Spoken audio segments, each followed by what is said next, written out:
تيتا، ممكن اعرف ليه انت بتحبي سيف وزياد اكتر مننا؟ انا بحب سيف وزياد اكتر منكم؟ ازاي الكلام ده؟ انتوا كلكم عندي زي بعض. لا يا تيتا، كل ما بيعملوا حاجة صغيرة بتفرحي بيها، لكن لو انا عملت حاجة بتحسيها عادية. ايه الكلام اللي بتقوليه ده يا ملك؟ ما تزعليش يا ملك، انت حاسة بكده بس دي مش حقيقة. تيتا طول عمرها بتعاملنا كلنا معاملة واحدة، بتحبنا كلنا. لا بقى، انتوا مش عارفين احساسي، طول عمري بحس ان انا اقل من اي حد. ده الكلام ده في دماغك انت بس يا ملك. انت اوفر قوي يا ملك. ايه اللي انت بتقوليه ده؟ ده احنا كلنا عيله واحده، يعني تيتا هتحب مين اكتر من مين؟ ما يبقاش عقلك صغير بقى، انت دراما قوي. دايما يا ملك تحب الدراما، تحب النكد.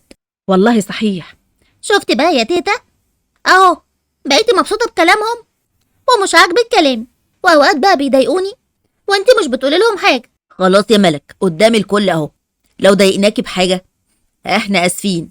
هو انتوا فاكريني صغيرة عشان تضحكوا عليا بكلمتين؟ لا بقى، هو في ايه بقى يا ملك؟ انتوا بتتجمعوا كلكم عندي هنا عشان تقعدوا مع بعض نهزر ونتكلم ونحكي، لكن النكد ده ما ينفعش يا بنتي. مش عاجبك بقى؟ اطلعي اقعدي في شقتك عند ماما فوق. اللي عايز يقعد هنا ما يزعلنيش وينكد عليا. وبعدين يا حبيبتي، لما حد فيكم بيقول حاجة تفرحني مش معنى كده ان انا متضايقة من التاني، لا، ده الموقف كله بيبقى حلو وبيضحك. ما تخليش الغيرة يا ملك تاكل قلبك. ايه النكد ده؟ البنت دي مالها ضربة بوز كده ليه؟ احترم نفسك يا علي، اسمها ملك، ايه بنت دي؟ خلاص يا سيدي ما تزعلش، ملك ست البنات اصلها على طول حزينة وكئيبة. والله عندك حق يا علي، ملك عندها شوية مشاكل نفسية، لو اتحلت الدنيا هتبقى تمام. بتكلمي نفسك بتقولي حاجة يا سارة؟ لا بكلم نفسي ايه، هو انا مجنونة يا سيف؟ انا هطلع بقى يا تيتا وابقى انزل تاني. ماشي يا ملك يا حبيبتي، ربنا يهديكي. نفسي بس تعالي وتبطلي اسلوبك ده. تيتا انا خارج انا وسيف رايحين مشوار، لو عايزه حاجه من بره قولي. عايزه سلامتكم يا حبايبي، بس ما تتاخروش عشان هنتجمع كلنا بالليل ونقعد مع بعض. حاضر يا تيتا مش هنتاخر. يلا يا زياد. انتوا عايزين تقطعوا عليا ولا ايه؟ هو انتوا مش عارفين ان انا اللي بجيب لتيتا الطلبات؟ ايوه صحيح، احنا نسينا ان انت شغال الدليفري، بتشتري لتيتا الطلبات بفلوس. دليفري؟ هي بقت كده؟ ماشي، دليفري بشتغل وبكسب. ضحكتني يا واد يا علي. يلا يا سيف، سلام يا دليفري. سلام يا علي يا ليلو. بقى كده تبقوا اخواتي وتتريقوا عليا؟ ماشي، طب مش هشتري لكم حاجه. صحابي الحلوين عاملين ايه؟ يا رب تكونوا بخير، وحشتوني جدا جدا من الفيديو اللي فات. يلا انزلوا حالا تحت الفيديو اعملوا لايك، واللي مش مشترك يشترك في القناه، واكتبوا لي كومنت حلو وقولوا لي رايكم في الفيديو. يلا حالا اعملوا لايك، بحبكم يا احلى اخوات في الدنيا. الله يكون في عونك يا تيتا. ما شاء الله عليك يا ساره، عاقله. عارفه انك بتتريق يا علي، خليك في حالك. هي جانا لسه ما جاتش من الدرس يا ولاد؟ لا يا تيتا لسه. انتوا عارفين بحب اطمن عليكم كلكم واحد واحد، كلكم غاليين عندي. ازيك يا تيتا؟ ازيك يا علي؟ ازيك يا ساره؟ ايه ده بقى؟ ايه حكايتك انت كمان؟ مالك داخله زعلانه كده ليه؟ هقول لك يا تيتا عشان انا زعلانه قوي. مالك يا جنى؟ ايه اللي مضايقك قوي كده؟ هيكون ايه اللي مضايقها يعني؟ اتخانقت مع واحده صاحبتها وهي في الدرس وشدوا شعر بعض. مش وقت هزارك يا علي، انا بجد متضايقه. هو النهارده يوم المشاكل والزعل ولا ايه؟ قولي يا جنى مالك؟ واحده صاحبتي في الدرس يا تيتا قالت لي ان هي مش عايزاني اكمل معاهم في الدرس عشان هم اغنياء وانا مش غنيه زيهم. حسيت ان انا قليله قوي واتضايقت يا تيتا. هي بتقول عليا فقيره مع اني مش فقيره، هم بس عشان اغنياء قوي قوي شايفين ان كل الناس فقراء. ايه ده؟ وانت جايه زعلانه؟ المفروض ما كنتيش سكت لها، كنت شدديها من شعرها. يا علي بقولك مش وقت هزار. ازاي بقى تقولك كده؟ دي بنت مش كويسه، ما انا اصلا مش عايزه صاحبها، بس انا كنت فاكره ان هي عادي طيبه. انت لازم تقطعي علاقتك بالبنت دي وما تكلميهاش تاني. اسمعيني كويس يا جنى، اللي يقولك كده يبقى عنده نقص يا حبيبتي، ولا غني ولا حاجه. هو الغنى غنى الفلوس، الغنى غنى القلب الطيب والاخلاق الكويسه. هتعمل لها ايه الفلوس وهي مغروره ومش كويسه بالشكل ده؟ البنت دي عندها نقص كبير. انا يا تيتا ما بلاقي واحده في المدرسه بتتكلم بالطريقه دي مش بتكلم معاها خالص، وانا عمري ما حسيت ان انا اقل من اي حد، مش عشان يعني احنا مش اغنياء قوي نبقى قليلين، لا بالعكس، عمري ما حسيت ان انا قليله. انا كويسه ورافعه راسي واحسن من اي حد بيضايقني. عشان كده ما بيحاولوا يستفزوني، مش بيهمني منهم. شايفة سارة، اتعلمي من بنت عمك سارة الباردة، ما عندهاش إحساس، ولا بتزعل ولا بيأثر فيها حاجة. علي، انت هتبتدي تعصبني وتخليني أقوم أديك بوكس في وشك. ايه ده؟ دي طلعت حساسة وبتزعل. خلاص خلاص ما تزعليش، ده أنا بهزر معاكي، ده أنا بضحك جنى. ما تضحكي بقى يا جنى، هتفضلي ضربة بوز. ما هو انت لو مكاني وفي حد قالك كده هتزعل. انا مفيش حد يجرؤ يقول لي الكلمتين دول، لو حد قال لي كده كان زماني بتخانق معاه وراجع لكم هدومي متقطعه. ايوه كده اضحكوا. تدخل في خناقه وترجع مضروب. قوم يا علي من هنا، انت هتجنني. سلامتك من الجنان يا تيتا. انا هطلع بقى يا تيتا اشوف ماما، اكيد حضرت الشنط. بتفكريني ليه بس ان باباكي ومامتك مسافرين يشتغلوا بره؟ دي الغربه صعبه، هيوحشوني قوي. وهيوحشوني انا كمان يا تيتا، انا كل ما افتكر بزعل. يعني يا ماما كان لازم السفر ده؟ طبعا يا حبيبتي، الحياه هنا بقت صعبه، والشغل هناك فلوسه هتكون اكتر، واحنا بنعمل لك مستقبل. هو كويس ان انا لقيت شغل هناك، هشتغل انا وبابا عشان نقدر نعمل لك كل اللي انت عايزاه. يا ماما انا كنت عايزاكي انت وبابا تبقوا جنبي، مش عايزاكم تسافروا. معلش يا حبيبتي، هنبقى ننزل في الاجازه، وانت دلوقتي مشغوله في مدرستك ومذاكرتك، يعني هتبقى مشغوله عننا، وكمان قاعده مع جدتك وولاد عمك، هيبقوا مسليينك جدا. والحمد لله ان تيتا مجمعاكم عندها تحت، يعني طول الوقت قاعدين معاها. ماشي يا ماما، يا ريت بقى تنزلوا اجازه في اقرب وقت. اكيد طبعا. هاما اتصل ببابا اشوفه بقى خلص الاوراق المطلوبه عشان يشتري شويه حاجات وهو جاي.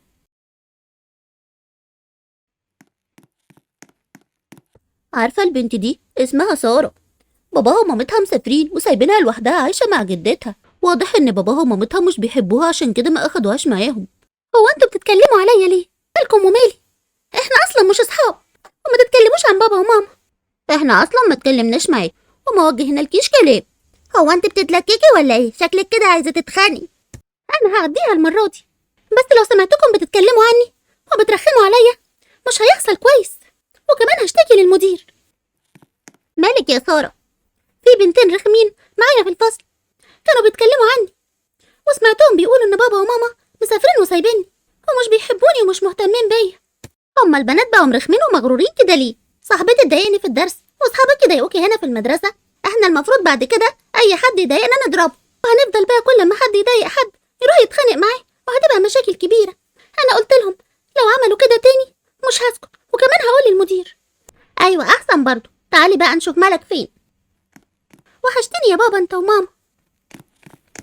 مالك يا ساره؟ في حاجه زعلتك؟ البنات كانوا بيتريقوا عليا يا تيتا عشان بابا وماما مسافرين وسايبيني لوحدي. وما قلت لهمش انك مش لوحدك ليه؟ معاكي تيتا وعمامك وولاد عمامك. ما انا قلت لهم يا تيتا لو ضايقوني تاني مش هسكت، بس انا بجد بابا وماما وحشوني. يا حبيبتي ما هما بيكلموكي كل يوم، وبعدين يا ساره انت مش صغيره، يعني تقدري تقعدي لوحدك وتعتمدي على نفسك حتى لو ما فيش حد جنبك. اي نعم يا بنتي الغربه صعبه، بس كل ده عشانك وعشان مستقبلك. السلام عليكم. ازيك يا تيتا؟ ازيك يا ساره؟ مالك زعلانه ليه؟ ابدا يا زياد يا ابني، رخامه بنات بقى. هي مشاكل البنات دي ما بتخلصش. الغيره يا زياد بتخلي المشاكل تزيد في المدرسه وبره المدرسه، اللي بتتريق على الفقيره، واللي مش عاجبها لبسها، واللي بتقول لها انت اتكلمت عني. يعني مشاكل من دي كتير تافهه، مع ان احنا كبار مش صغيرين، بس عقلهم صغير. انا مش بحب حد يضايقني ولا بضايق حد، بس المشاكل بتيجي لوحدها.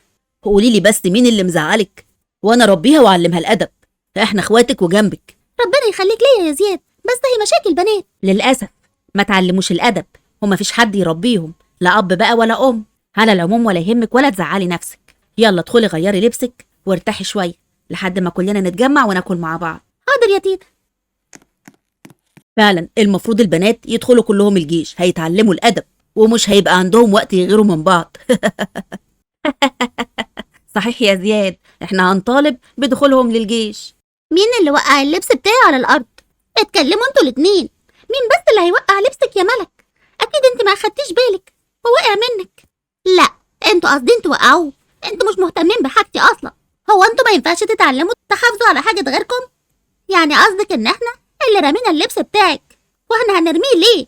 يا ملك بلاش مشاكل، اكيد مش احنا. خلاص يبقى قطه هي اللي دخلت عشان ترميه. يا دي المشاكل اللي مش بتخلص، مشاكل تافهه. هو انت كل يوم يا ملك نفس المشكلة، نفس الفيلم اللي بتعمليه، فستان، كرسي، مشط ولبس. انت عايزة تعملي مشكلة مع اي حد وخلاص. انا مش بعمل مشاكل، انتوا اللي مش مهتمين بيا. وبعدين حاجتي تبقى مهمة تحافظوا عليها، تتعلموا كده.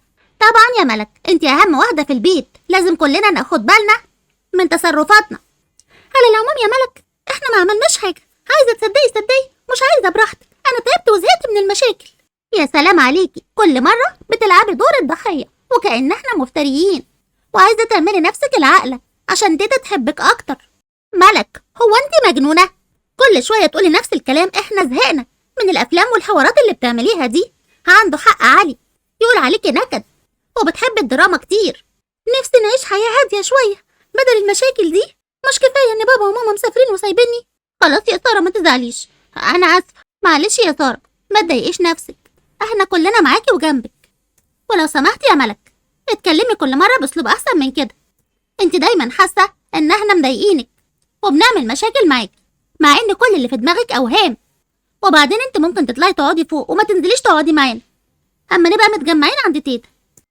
يا سلام، يعني انتوا عايزين تقعدوا مع تيتا لوحدكم عشان تحبكم اكتر مني؟ والله انا زهقت.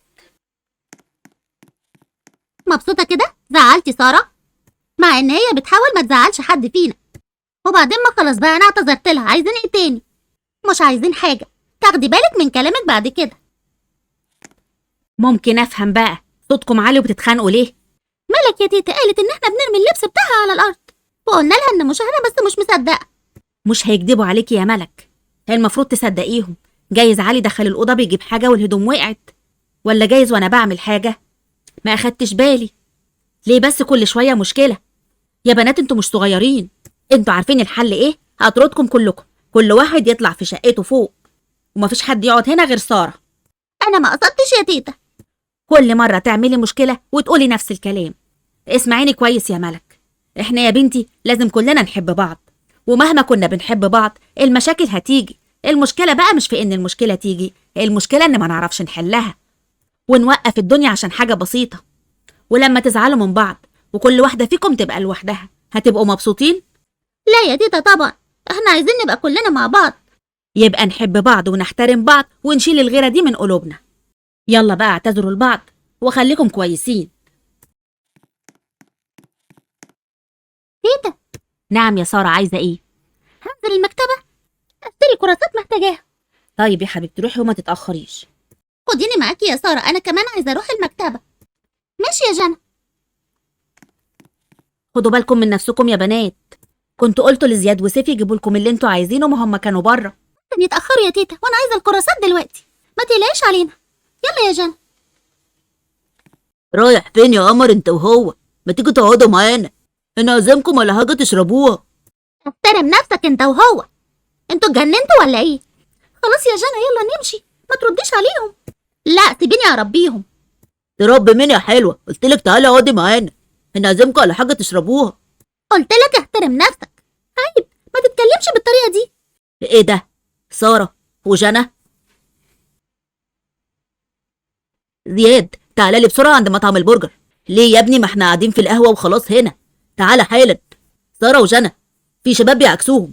ايه؟ طب انا جاي حالا. سيف وزياد. جراء انت وهو بقى يا شاطر، شكلك كده عيل صغير ولسه بتلعب في الشارع، بتعكس البنات اللي رايحه واللي جايه. بس ما تقولش عيل صغير يا بابا، انت اللي عيل صغير.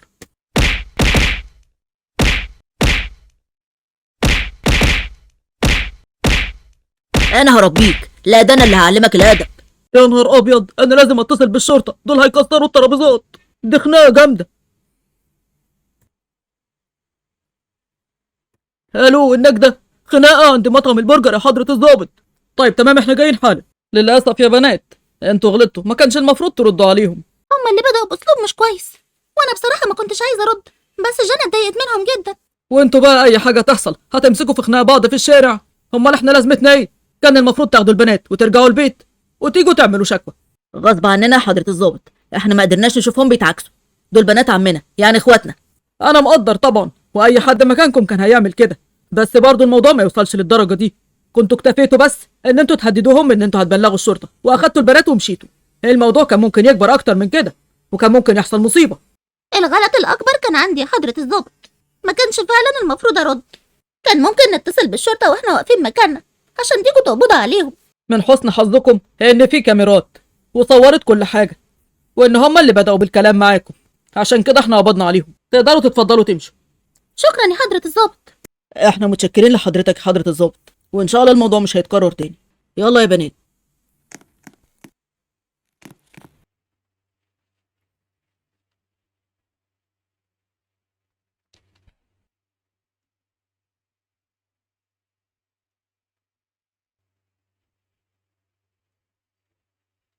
بسم الله الرحمن الرحيم. خير اللهم اجعله خير. في يا ولاد مالكم كلكم داخلين ضاربين بوز كده ليه؟ هو ايه اللي حصل؟ فهموني. ما حصلش حاجة يا تيتا، ما تشغليش بالك يا تيتا، مفيش حاجة. أيوة يا تيتا، زي ما قالوا لك كده بالظبط، مفيش حاجة حصلت. يا سلام، عبيطة انا بقى عشان اصدق الكلام ده. وبعدين فين الكراسات اللي نزلتوا عشان تشتريها انت وجنى؟ مفيش في ايديكم حاجة، وكمان راجعين مع زياد وسيف. حاجة غريبة قوي، هو انتوا اتقابلتوا في الشارع؟ ما تفهموني وتتكلموا. يا تيتا دي مشكلة بسيطة، ما تشغليش بالك قلتلك. مشكلة بسيطة؟ اتكلموا بقى وفهموني. جانا، سارة، فهموني ايه اللي حصل. لازم تعرفوا، لو ما فهمتونيش كل حاجة وحكيتولي هطردكم كلكم، ومفيش حد ينزل عندي خالص. لو علي كان معاكم كان حكالي على كل حاجة. يلا اتكلموا. أنا هقولك يا تيتا، واحنا رايحين المكتبة كان في شباب بيعكسونا وكانوا رخمين قوي، وبصراحة أنا ما كنتش عايزة أرد عليهم ونمشي، بس جانا صممت ترد عليهم وزعقت لهم، وبرضه فضلوا يرخموا علينا. وبعد كده سيف شافنا واتصل بزياد وجم واتخانقوا معاهم. ايوه يا تيتا اتخانقنا معاهم، ما هو ما كانش ينفع نشوفهم بيعكسوا بنات عمنا ونسكت. بس يعني يا تيتا الخناقة كانت جامدة شوية، وصاحب المطعم اللي كانوا واقفين عنده اتصل بالشرطة. كمان وصلت لاسم الشرطة؟ يا دي المصيبة. وايه اللي حصل يا ولاد؟ طمنوني، هتتحبسوا ولا ايه؟ لا يا تيتا نتحبس ايه، الحمد لله الضابط فهم كل حاجة، وعرف ان هم اللي بدأوا بالغلط، وتفهم ان دول بنات عمنا واحنا كان لازم ندافع عنهم. هو اي حد مكاننا كان هيعمل كده. والحمد لله ربنا ستر يا تيتا، والظابط حبس الولاد بس اللي كانوا بيعكسونا. وطبعا بعد ما قال لنا كلمتين وقال لنا غلط ان احنا نقف نرد عليهم في الشارع، كان المفروض نمشي وخلاص. بس طبعا جنى كانت فاكره ان هي كانت فاكره ما هي تكلمهم بالطريقه دي هيخافوا منها وهيمشوا، لكن فضلوا رخمين. بس الحمد لله عدت على خير. ايوه يا بنات، اوعوا تعملوا كده تاني. لو حد بيعاكسكم تمشوا وتسيبوه على طول، او ممكن تبعدوا شويه وتتصلوا بالشرطه. هيجوا ياخدوا الاشكال دي، يا ريت ياخدوهم خالص ويقبضوا عليهم ويريحونا منهم. عيال ما تربتش ابدا في حياتها، منهم لله. ما هو يا تيتا اللي بابا ومامته ما ربوهوش السجن يربيه، هم هياخدوا كام شهر عشان يستاهلوا. ايوه الحمد لله. انا هنزل بقى يا تيتا اشتري الكراسات بسرعه وارجع. لا خليكم، مش هتروحوا المكتبه بقى دلوقتي. انا هتصل بالدليفري يجيب لكم اللي انتوا عايزينه. المكتبه ما عندهاش دليفري يا تيتا. هو في غيره دليفري؟ الواد علي ده هيفرح قوي، مش هياخد فلوس. علي اخويا ده دمه خفيف وبيضحك